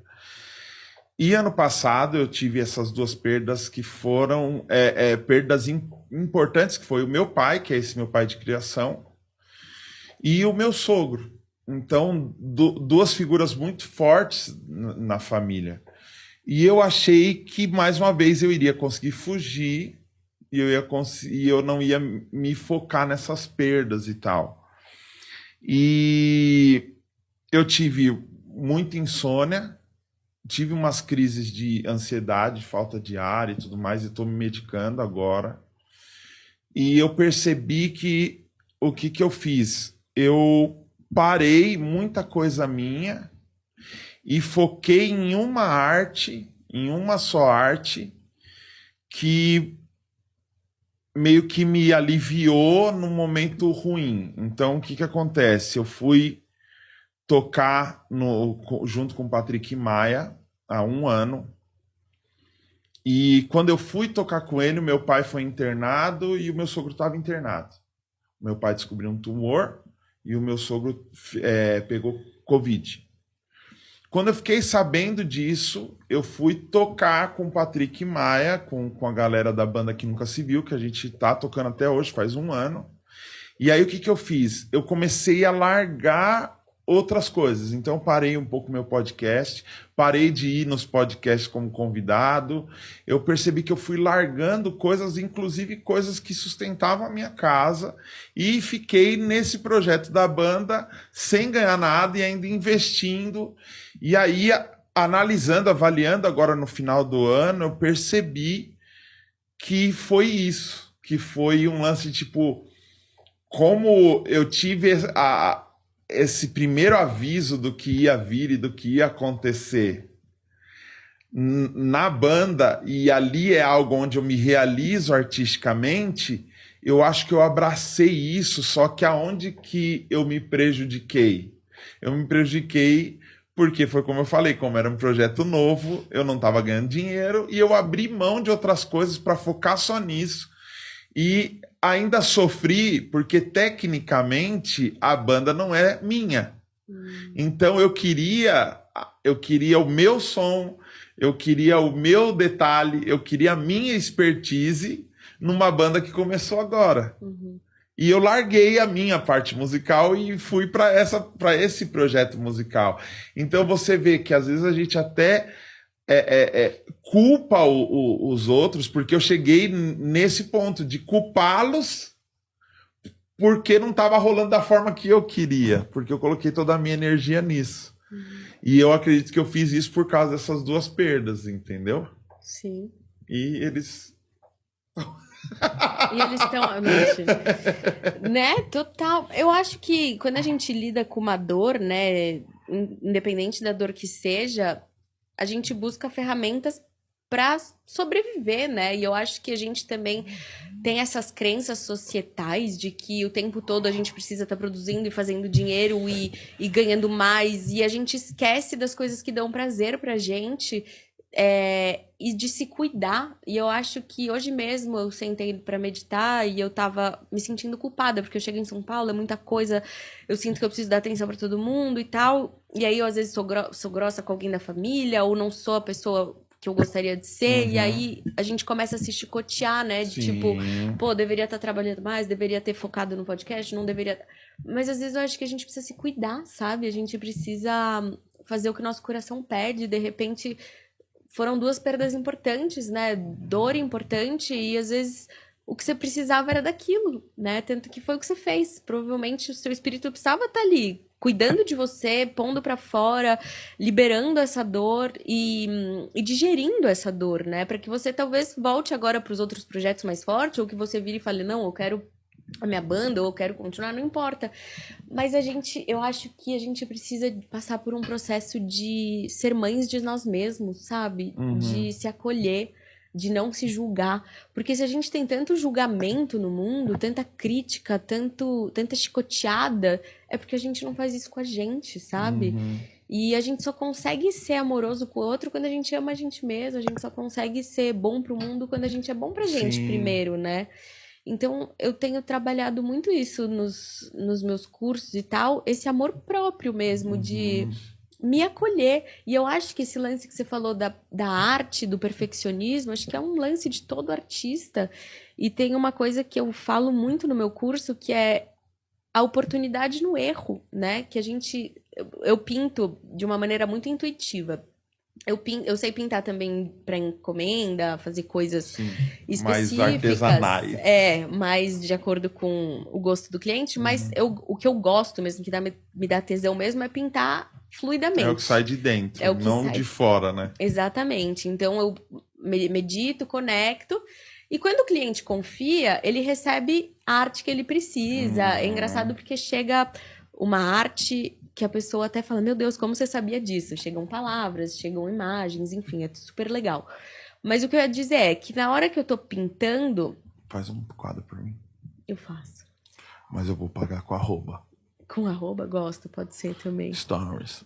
Boa. Reels. Reels. Pagar com arroba é muito bom. Nova forma. Ficou tipo, arroba. Então. E aí, o que eu gosto muito é, hoje em dia, na hora que eu tô pintando, eu inverti a chave. Então, por exemplo, se eu erro algo, ou seja, eu fiz um traço e a tinta foi pro lugar oposto, ao invés de eu pensar, puta, errei, que merda. Nossa, eu falei bastante palavrão, né? Putz, que porcaria, putz, grila. Poxa, Poxa vida. carambola. Carambolas é muito bom. Eu penso, cara, então se pá não é por aqui, é por aqui. E aí eu pego aquele erro e continuo a partir dele, entendeu? Sim. Lembra aquela brincadeira de fazer um cisco de olho fechado e depois você ter que inventar alguma coisa em cima desses riscos? Eu gostava pra caramba de fazer isso. É muito bom, é isso. Eu tenho um lance muito do improviso. Eu gosto muito do improviso. E eu me cobro muito para que esse improviso não seja uma preguiça de preparar. Entendeu? Eu me cobro o tempo inteiro, tipo assim, você tá sendo preguiçoso ou intuitivo? Né? Porque eu fiquei um tempo me apresentando, por exemplo, até para vencer alguns bloqueios meus, já que você fala de bloqueio criativo, ei, que é o curso, arrasta pra cima. Olá, o arrobinha dele já tá começando, já começou! Como eu fiquei muito tempo fazendo arte nichada pra uma galera, que é a galera do gospel, a galera religiosa e tudo mais, quando eu saio, eu me deparo com um bloqueio assim, ó, você não tem graça para um novo público. Você não tem graça para uma outra galera. Entendeu? Entendi. Vamos fazer uma meditaçãozinha aqui. Então, aí sabe o que eu fiz? Tocando com o Patrick me convida para participar do Atacadão do Minhoca, que acontece sábado e domingo no Clube do Minhoca, onde são vários comediantes fazendo 6, 7 minutos de texto. E ali eu falei, aqui eu vou testar outras coisas até parar de falar sobre igreja, sobre coisa de crente e tudo mais. E foi totalmente kamikaze, porque eu vi ali os comediantes escrevendo e eu puro. Então, os caras, você não vai escrever, você não vai... Você vai falar sobre o quê? Não sei. Você subiu no palco sem saber o que você ia falar. Eu subi no palco 8 vezes, sem saber, e todas as vezes... Foi muito bom, todas as vezes a galera curtiu pra caramba e todas as vezes algum comediante veio falar comigo, cara, que texto, que legal e tal. Só que assim, eu acredito que a arte, mesmo com esse poder e mesmo com essa espiritualidade que eu acredito nessa divindade com a arte, eu acredito que essa capacitação, eu acho que ela também faz parte desse processo. Sim. Porque quando você começa a dominar, quando você começa a entender, é como a música, né? Às vezes acontecia isso na igreja, de tipo uma pessoa vir falar, olha, talvez eu cantar um pouco desafinada, mas é porque Deus falou para eu cantar, eu senti no coração, e aí o pessoal vinha e falava, uau, se Deus mandou, às vezes Deus gosta de um negócio mais ruim, mas foi mais, né? Porque ela não adianta também cantar bem, mas ser uma puta. Tipo assim, já julgava o outro. Já julgava outra pessoa. Até ele escutar, sair desafinado aqui e chegar afinado lá. Lógico, são as ondas. Então assim, o improviso, esse lance intuitivo, ele é muito bom. Mas quando ele é combinado com a técnica, aí você tem a fórmula mesmo do sucesso. E o sucesso é muito louco, porque às vezes a gente começa a fazer pensando na demanda. Eu acredito que, como todos os padrões que a gente vive, o capitalismo é essa coisa do demônio, né? O capitalismo é coisa do diabo mesmo, viu? O diabo tá aqui hoje. Porque é o tempo inteiro, cara. É o tempo inteiro, velho. Vai aumentando, aluguel aumenta, o preço das coisas aumenta e nada... Cara, o tempo inteiro você precisa de dinheiro. E aí é quando a gente começa a meio que se prostituir. Pô, eu faço um quadro intuitivo e espero alguém vir e comprar esse quadro, ou eu faço um monte de quadro de tucano e vou vender ali que eu sei que a galera curte muito. Então, mas aí eu acho que a resposta é igual que você acabou de falar. Meio a meio, né? Porque eu acho que a gente tá na Terra, então eu acho que a gente vive uma realidade dual, não tem como negar. O bom e o mal, o certo e o errado, a técnica e o intuitivo. E aí eu acho que por a gente estar aqui, o tal do caminho do meio é sempre a resposta, né? Porque eu acho que só o intuitivo é o que nem você falou. Se você não tivesse a base de anos escrevendo, anos de comédia, anos de técnica, né? Pra estar ali no palco escrevendo, fazendo, sabendo o resultado que te dá no palco, você hoje consegue fazer de maneira intuitiva porque você teve essa técnica. Nunca é do nada. A sua intuição, ela não veio... Ai, baixou, ele é especial, vou vir, né? Hoje, por exemplo, eu consigo pintar uma aquarela intuitiva, uma parede de uma maneira intuitiva, por conta da técnica que eu estudei. Sim. Por conta de ter essa noção técnica. E aí, o flow, né, o fluxo criativo, ele entra nesse lugar da união da técnica, da mente e da emoção, da técnica, da intuição. E é esse caminho do meio. Então, gosto muito, né, dessas nossas dualidades, quando a gente acessa esse lugar central mesmo. Que é esse fluxo que passa pelo nosso canal central. E aí você recebe o que precisa ser feito, mas você precisa pendular, né? Pra você chegar nesse caminho, você precisa uma hora aí só pro intuitivo, que nem talvez dentro da igreja, no máximo da igreja, pra fora da igreja, pra depois você falar, não, talvez um caminho aqui do meio, né? Sim, sim. E eu pensei, no final do ano passado, eu fui gravar uma parada com a banda que nunca se viu. A banda chama A Banda que Nunca Se Viu. É, a banda que nunca se viu. E quando eu fui gravar, eu me irritei com algumas coisas técnicas. E eu me irritei muito com aquilo. Só que ao invés de explodir, eu canalizei a parada e entendi. Não é o seu trampo esse. Esse é um outro trampo seu, que você pode fazer muito bem. Só que você não precisa abrir mão do seu. No seu você faz do jeitinho que você quer. Nesse, abre mão e faz um pouco mais do jeito que outras pessoas querem. Porque você não tá no seu, você tá no outro. Então não é desistir. Tem muita gente que acaba desistindo. Então no momento, às vezes, pô, tô bravo com isso, vou sair. Não, é colocar cada coisa no seu lugar. E de repente, eu já passei, acho que todo artista tem isso de querer as coisas do seu jeito. E de repente, às vezes, quando você tira esse lugar de controle, solta, e você fala, pô, a ideia do cara realmente melhorou a minha, putz, foi legal, né? Você sempre cresce ouvindo. Você sempre cresce ouvindo. Aí o que eu fiz? Gravei do jeito que eles queriam e no final ficou bom.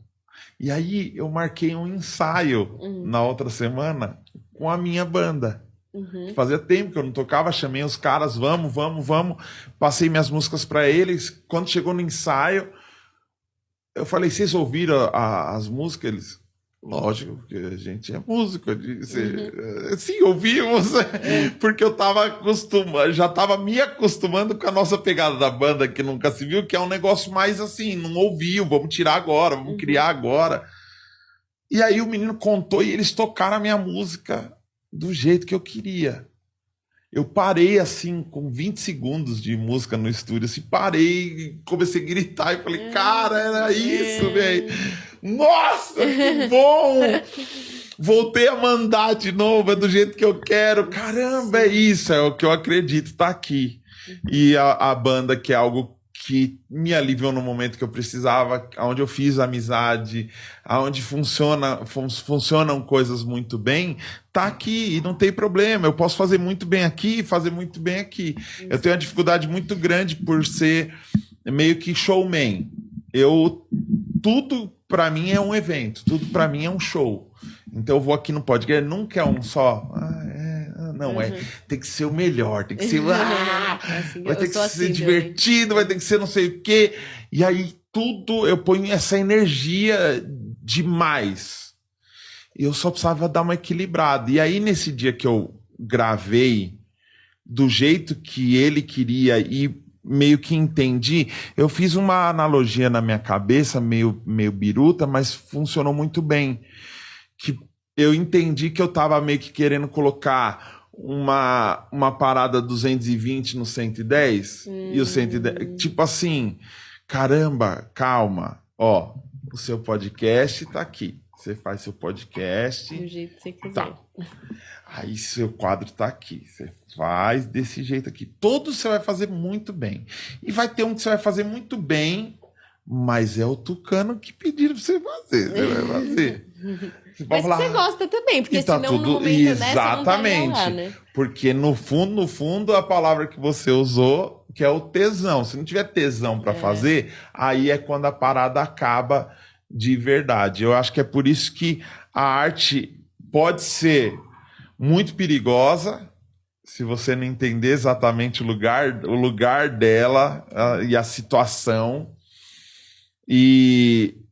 mas ela pode ser uma agregadora, uma aliviadora, Sim. né? Eu sei que a minha interação e a forma que eu tenho de conversar e de me comunicar com as pessoas, eu tenho uma facilidade tão grande de fazer amigos e conquistar pessoas. Quando eu falo conquistar, eu não estou falando de forma romântica, porque eu nunca fui pegador, nunca. Mas assim, eu tenho esse lance de, para você ter ideia, eu tô 1 mês e meio na academia. A Carla falou assim, a Carla que tá indo comigo lá, ela fala, cara, porque ela é totalmente antissocial, assumida, tá? Ela, meu Deus, toda a academia já te conhece em 1 mês. Então eu tô lá fazendo a parada, passa uma pessoa, e aí? Passa ontem aí, não sei o que. Inclusive, esses dias, eu estava conversando com uma maromba dentro da academia, achando que era outra que eu já tinha conversado. Putz.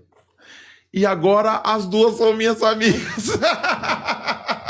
Então, algo que eu fazia meio que para me proteger, meio que para me esconder ou meio que para fugir, hoje eu consigo entender que eu posso usar isso para algo bom. Sim. Então, tenho feito amigos, tenho criado vínculos, conexões e colocado cada coisa no seu lugar. Então, esse ano, eu acho que vai dar bom, porque ano passado para mim foi muito ruim por causa disso tudo que aconteceu e porque essas perdas tinham um significado muito forte na minha vida, muito forte mesmo.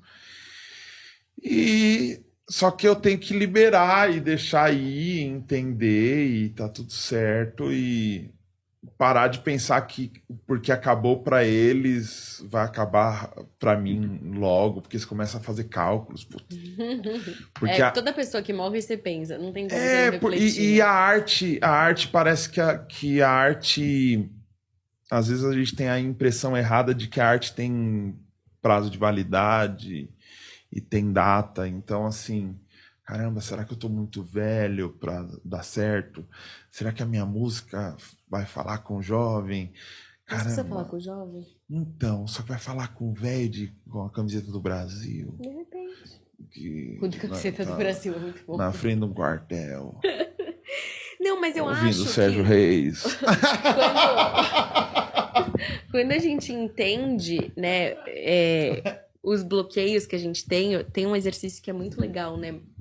Eu não vou me lembrar as siglas agora, mas é você escrever a crença que você tem, né? Tipo, será que eu tô velho? Será que alguém vai ouvir minha música? Ou será que eu vou conseguir? E aí você reflete sobre isso, tipo, isso é real? Porque eu lembro muito claro, eu falava assim, cara, meus pais nunca, quando eu comecei, né, meus pais nunca elogiaram uma arte. Eu lembro que eu pintei uma parede enorme, meu pai abriu a porta, ele olhou e falou, grande, né? E fechou a porta e foi embora. Boa, papai.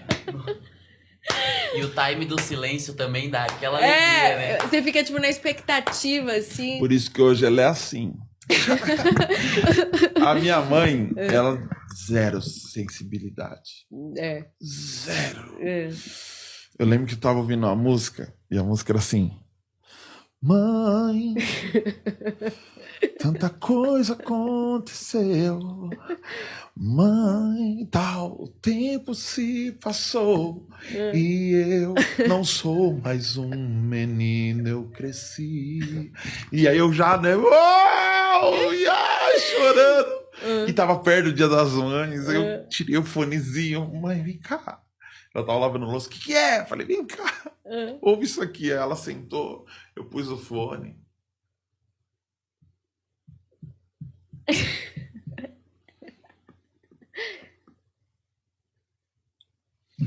Acabou, vou lavar a louça. E vou lavar a louça. Acabou.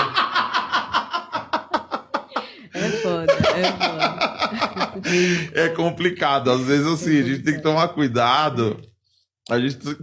Nós que somos artistas, nós temos que tomar, sim, um cuidado para quem a gente está mostrando e quem a gente quer alcançar. E entender que a sua arte não é para todo mundo. Exatamente, isso que eu ia falar. E aí, essa moça aqui, que é minha tia, que fazia psicologia positiva, ela virou pra mim e falou assim, Júlia, agora critique a sua crença, né? Tipo, analise, reflete sobre isso que você tá falando, que você acredita piamente que ninguém vai comprar sua arte. Ela falou assim, tem gente que vende arte do jeito que você faz? Eu falei, tem. E essas pessoas que compram essas artes são seus pais? Eles são clientes dessas pessoas? Aí eu falei, não. Ela falou, então por que pra você vender sua arte, seu pai e sua mãe precisam querer comprar sua arte, né? Legal. E aí aquilo foi um tipo, uau, é isso. Tipo, toda crença, toda vez que a gente vê algo que a gente se limita, quando a gente olha e para pra refletir, porque a real é que a gente só segue na limitação porque a gente não parou pra refletir. Porque direto a gente tá numas limitações de, ai, eu não posso viajar. Tá, você tá juntando dinheiro? Você tá se preparando pra isso? É uma prioridade na sua vida? Então você pode viajar, se você realmente fizer isso de uma prioridade, né? Não é que você não tem dinheiro, ai, não tenho dinheiro pra nada. Será que você não tem dinheiro pra nada? Ou você não tá se preparando, você não tá se organizando, sabe? Desculpa. Você me pegou, cara. Olha, foi isso que eu falei ontem. Eu sei, fui pobre, mas esse ano que passou, eu tô de parabéns. Meu Deus. Mas foi o que eu falei pra você, eu acabei largando muita coisa, larguei muita coisa. Pegou nele, você reparou, né? Que ele tá, tipo, se justificando pra mim. Dá a mão pra mim. Você acertou ele. Eu peguei na coisa e pensei, não era pra pegar, tá? Mas é que era pra Você abusou dele mais do que a moça da academia agora. Foi psicológico. Você abusou de mim mais que meu tio. Tô zoando. Que meu tio. Quando eu tinha 13 anos. Tô brincando. Vai piorando o negócio. Então tá, né, gente? Acho que foi. A gente tem que ter uma frieza, né? Que normalmente o artista tem medo de ter essa frieza e perder os poderes. Agora não, agora eu preciso falar. O que acontece quando você medita? Quando você medita, você consegue observar o que você pensa e o que você sente. Na hora que você consegue observar o que você pensa e o que você sente, você entra nesse lugar de observador. Então você entra no lugar da sua consciência, que é o quê? A parte sua que tá intuitiva no palco. Que você não tá pensando, você só tá falando. Só que você só tá fazendo isso porque você já tem a capacidade que a gente tinha falado. Então na hora que você medita, você consegue observar o que são as suas crenças, o que são os seus sentimentos e o que de fato você quer fazer. Porque a consciência é o que tá nesse centro, que é o que a gente tava falando, que não tá nem pendulando pro lado nem pro outro. Então na hora que você medita, você eleva esse seu grau de consciência e você consegue ter clareza dessas suas crenças e das suas emoções, e aí você consegue centralizar nesse centro, e aí você não entra mais nesse buraco de eu não posso, ou de se misturar com o que eu penso, ou me misturar com o que eu sinto. Então você consegue começar a canalizar, porque isso que você faz intuitivamente é canalizar, é você ter tanta fluidez, tanto conhecimento, que você não precisa mais de um preparo, você tá alinhado com o seu ser e você consegue canalizar. Então, esse é um lugar muito espiritual mesmo, assim, de você pôr tudo pra fora de um lugar de confiança, confiar em você. E aí, esse ano eu vou te contar pra você ficar orgulhosa de mim. Esse ano, na verdade, esse ano já começou em dezembro pra mim, entendeu? Principalmente depois que eu passei por isso lá no estúdio, porque me deu parece que abriu um negócio um negócio emocional, que eu comecei a chorar e eu não parava de chorar.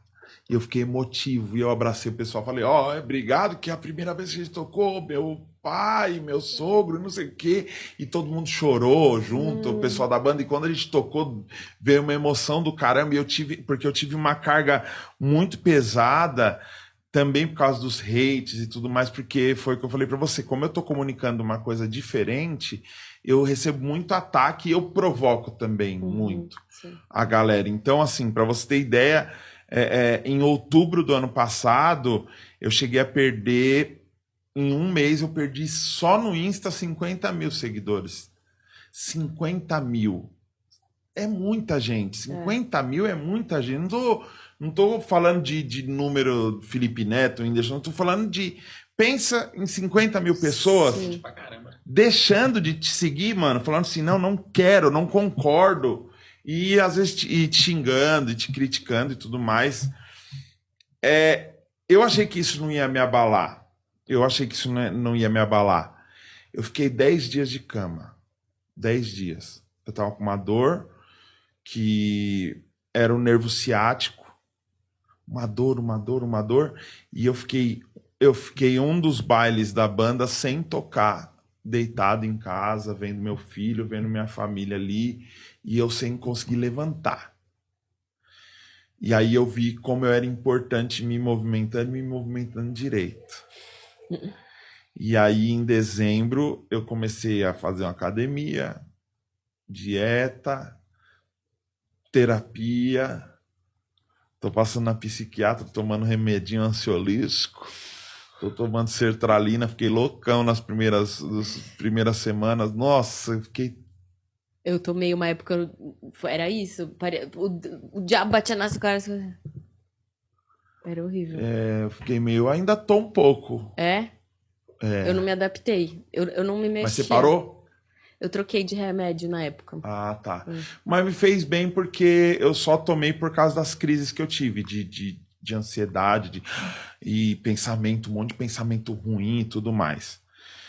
E então esse ano eu percebi que eu comecei mais certo. Tô produzindo minhas coisas, tô fazendo ainda melhor na banda, no lugar dela, entendeu?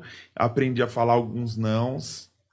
E falei sim para vir aqui, porque tinha alguma coisa especial. E eu quero ver você fazer uns Paranauê aí. Me ensina aí a fazer meditação, eu quero ver coisa.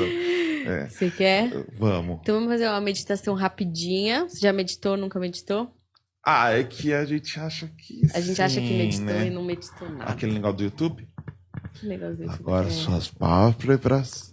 É que o... É quase aquele assim... Hipnose. Hipnose. Você gosta de hipnose? Eu nunca fiz. Mas você acredita em hipnose? Não sei, eu não tenho conhecimento zero, menos 200, assim. Eu acredito que é totalmente mesmo. Eu Total. não sei, nunca fiz, não conheço ninguém que faz, não tem ferramenta nenhuma. Você tem que chamar o Alberto Delisola. Eu acho que ele já veio aqui no planeta. Ele é um hipnólogo muito bom e ele quebrou muito paradigma meu quando eu fui numa palestra dele aqui em São Paulo. Eu tinha medo de hipnose, eu achava que era do diabo mesmo.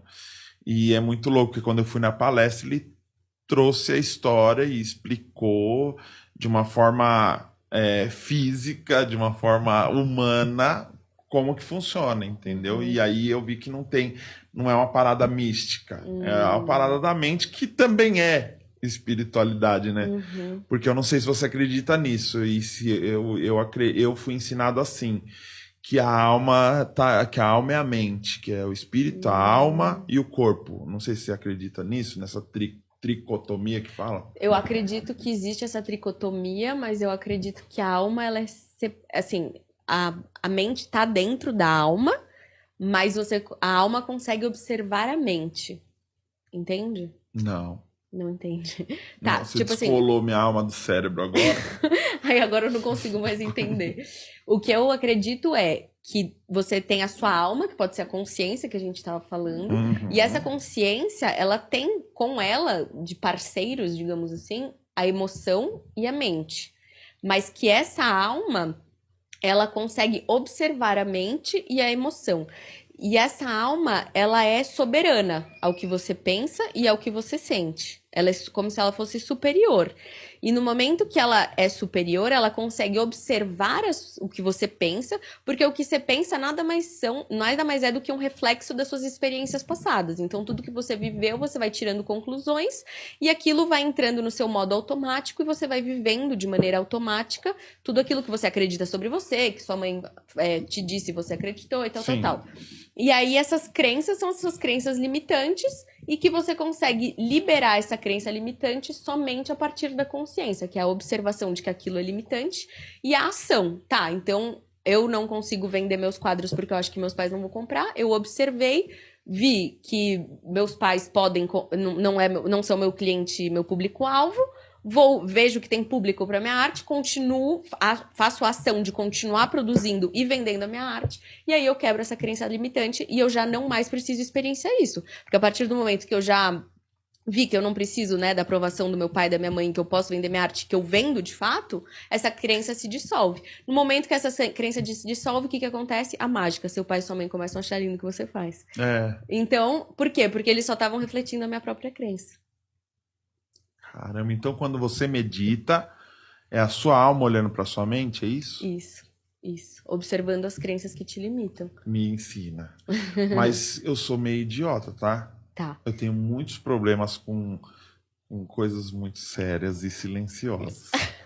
Então, tem uma meditação de Osho que ela é só na gargalhada, você fica só rindo. Eu não vou fazer aqui que a gente vai parecer um bando de louco e vão denunciar o canal, mas é um riso coletivo. Então começa, ha, aí, ha, e de repente tá todo mundo que nem idiota rindo. Tá todo mundo com camisa de força rindo. Vamos fechar aqui. Não é, eu tenho um negócio que é uma das ferramentas que eu uso muito no humor, que é esse lance de colocar uma idiotice gigantesca em algo muito sério. Quebra de tensão, né? Isso. Então, toda vez que tem algum convite, na igreja era assim, né? Agora vamos orar, fiquem em silêncio. Na hora você pensa, vou peidar. É a melhor coisa. Ou dá a mão pra pessoa que tá do seu lado, dizer que quero coçar minha mão e tal. Também. Então, é uma maldadezinha que tem aqui dentro, né? Dentro de nós. Então, por favor, hein? É um eu não amor tô ao riso, tirando porque eu o acho sarro. que quando você faz isso, você tá levando as pessoas ao riso. Mas eu se não você acho falar, maldade, eu fica acho sério, legal. faz assim. Não, mas eu sou zero. Eu sei que estão filmando, aí eu vou. Eu acho que o riso, ele é uma energia tão espiritual, eu acho zero um problema. Mas Então se me você ensina. rir, pode rir, é engraçado. Eu O ficar de lance é cueca. você observar. Por favor. Mentira.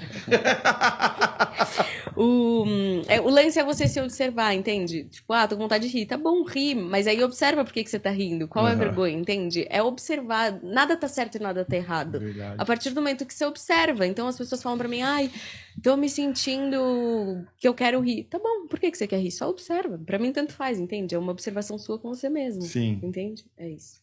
Então vamos finalizar com essa meditação. Vamos, ele também vai meditar? Vou. Ele vai? Então quero ver, hein? Vai ficar a câmera no meu, desmentido. E aí, a meditação, então, só pra deixar claro, ela é um processo. É que nem a academia que você tá fazendo, ela é um processo É uma amostrinha muscular. grátis que você vai me dar. Pra gente começar a acessar esse lugar profundo e tal, é uma prática diária, não tem jeito. É que nem musculação. Então Vamos fazer uma prática aqui, ó. Você pode pôr a mão pra cima aqui, que a gente recebe energia. Pode dar risada, você fica à vontade, tá? Mas eu tô rindo de feliz. Que bom. E aí, aqui a gente recebe muita energia na palma da mão. E aí, a gente vai fazer uma inspiração, inspirar todo o ar. Em 4 tempos. 1, 2, a gente conta até 4. Quando chegar aqui em cima, a gente vai segurar o ar. 4 tempos. 3, 4. Depois do 4 tempos, soltar o ar. Segura o ar sem ar. Inspira de novo. Isso é uma técnica para baixar os pensamentos. Você que tem pensamentos muito acelerados. Então, a gente pode colocar a coluna ereta, é sempre bom. Peito aberto, olhar para frente. E aí a gente vai inspirar pelo nariz em 4 tempos. Segurar o ar. Soltar o ar. Segurar. Inspirar. Segurar. Soltar. Segurar. Inspirar.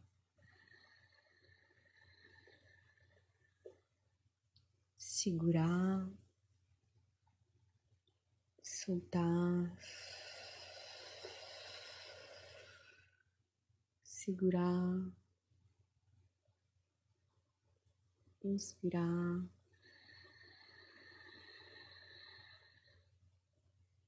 Segurar. Soltar.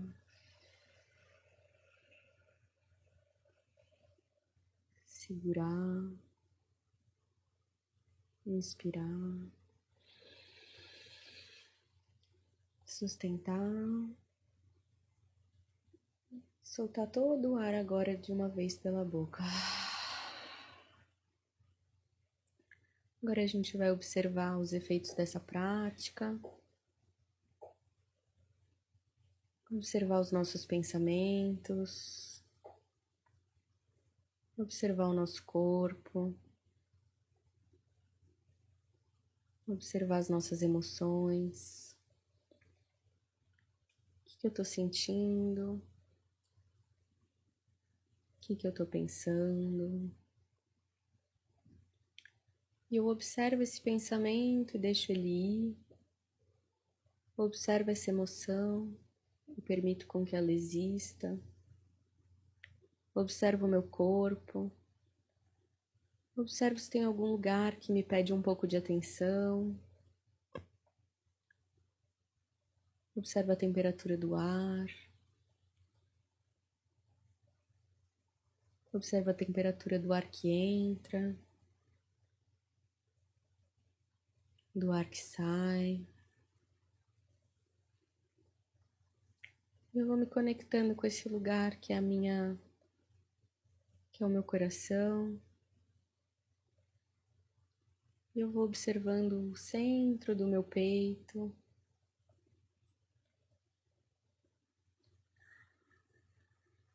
Esse centro do meu peito eu vou observando o batimento cardíaco.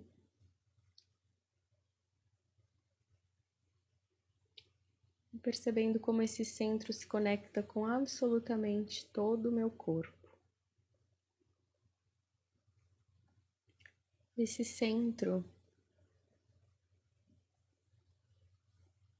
ele é a fábrica de amor.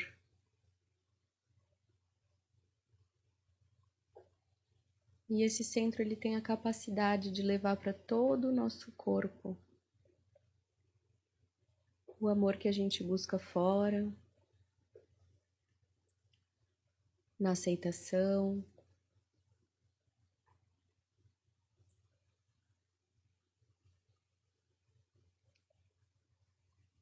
nas nossas inseguranças, nos nossos medos. E todas as vezes que a gente observar um pensamento que machuca, uma emoção dolorida, esse centro cardíaco tem a capacidade de passar pelos pensamentos na sua cabeça, de passar pelas suas emoções e voltar para esse centro que transforma tudo em amor. O amor que a gente busca no outro, o amor que a gente busca no trabalho, o amor que a gente busca nos nossos relacionamentos. A gente só busca fora porque a gente busca dentro. E a gente só encontra fora quando a gente encontra dentro. E a gente consegue se preencher desse amor próprio quando a gente se conecta com esse centro do nosso coração.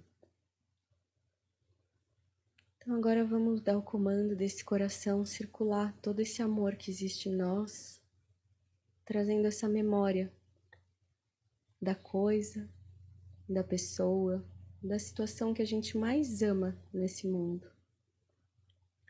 Qual a maior sensação de amor que você já sentiu? Traz essa memória e esse sentir.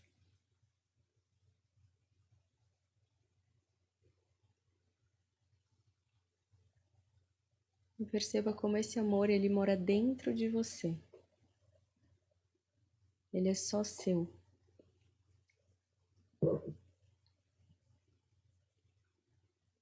E a gente vai observando os nossos pensamentos em relação a esse amor, as nossas emoções.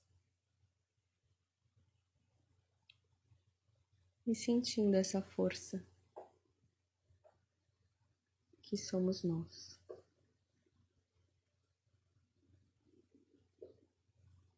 E a partir do momento que a gente está embebido nesse amor, a gente consegue levar ele para os próximos e receber ele de volta, num fluxo perfeito.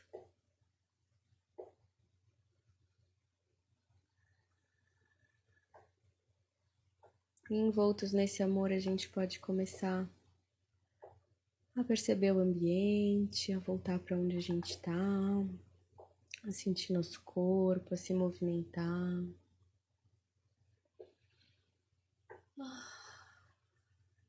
E voltando para o momento presente, sentindo nosso corpo e abrindo o olho quando a gente se sentir pronto para isso.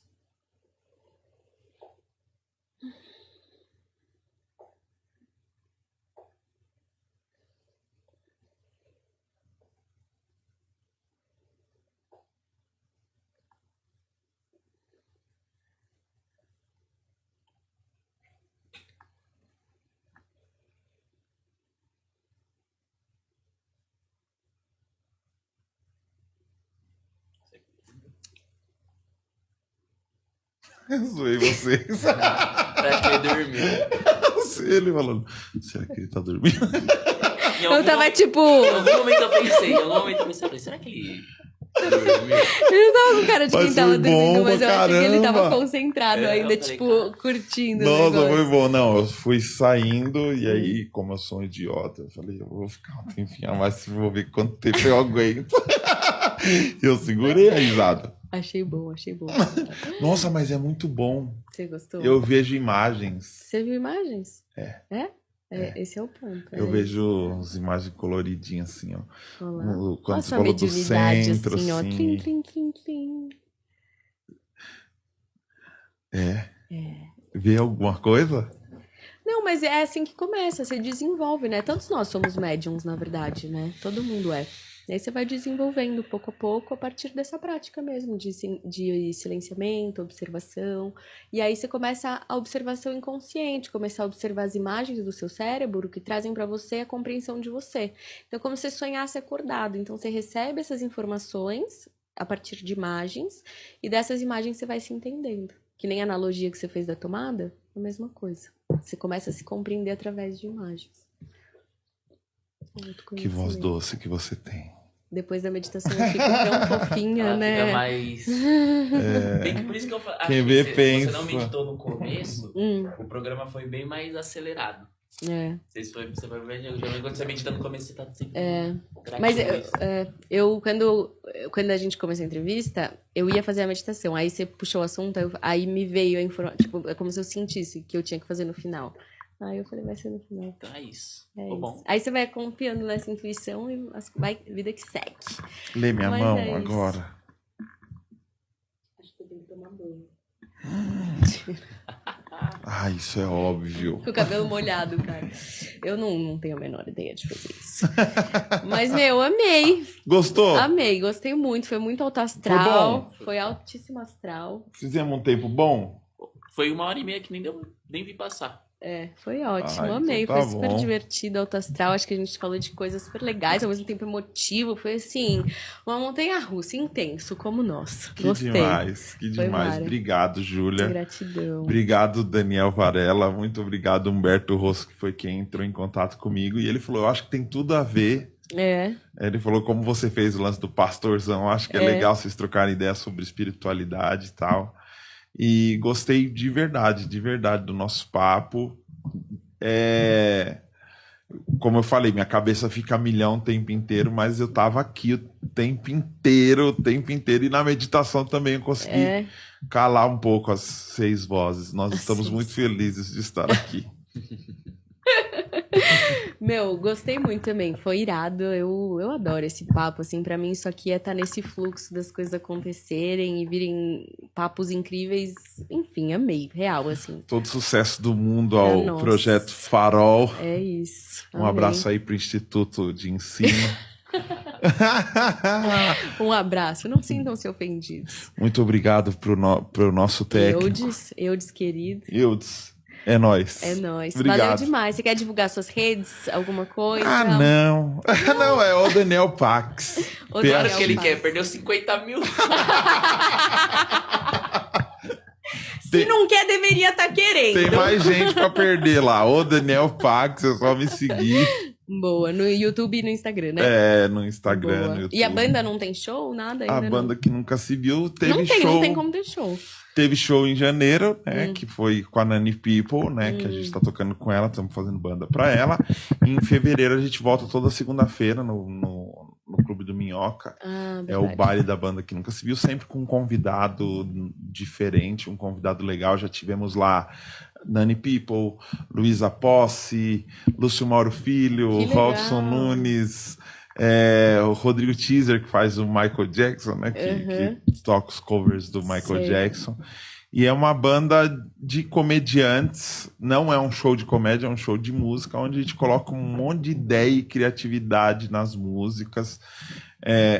Músicas antigas, músicas bregas e tudo mais. É bem legal. A gente toca Fagner, Gloria Gaynor, Pepe e Neném, Fat Family, a gente toca qualquer coisa e sempre muda os arranjos e a cabeça biruta do nosso amigo Patrick Maia. Tá sempre também a desenha, né? Também. É isso. Bom, gente, sigam eles nas redes sociais. Me sigam também, @Juvarela.